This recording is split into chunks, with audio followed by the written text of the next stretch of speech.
ফজরে উঠতে দেরি হলে ফজর নামাজ কখন কিভাবে পড়বেন ভালো করে মনে রাখেন। অনেক সময় আমরা নামাজ পড়ি, 5 ওয়াক্ত নামাজই পড়ি, ফজরের নামাজও পড়ি, কিন্তু অনেক সময় ফজর নামাজে উঠতে লেট হয়ে যায়। এই নামাজটা কখন কিভাবে পড়বেন? বর্তমান সময় ইয়াং জেনারেশন এমন ভাবে মোবাইলের পিছনে পড়েছে যে তারা সারা রাত ধরে মোবাইল ইউজ করে, রাত 1টা 2টা 3টা পর্যন্ত মোবাইল ইউজ করতে থাকে অ্যান্ড্রয়েড ফোনে।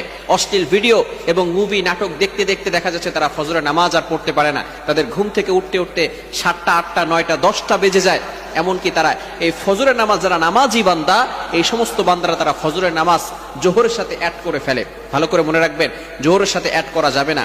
যারা 5 ওয়াক্ত নামাজ পড়ে, ফজরের নামাজ পড়ে, হঠাৎ করে যদি একদিন দেখা গেল যে সে উঠতে পারে নাই, সে ঘুমিয়েছিল, এই ক্ষেত্রে সে কি করবে? হাদিসের ভিতরে আসছে, বুখারী শরীফের 597 নম্বর হাদিসে রয়েছে, আল্লাহ রাসূল সাল্লাল্লাহু আলাইহি সাল্লাম বলে দিয়েছেন, মান নামা আন সালাতিন, যে ব্যক্তি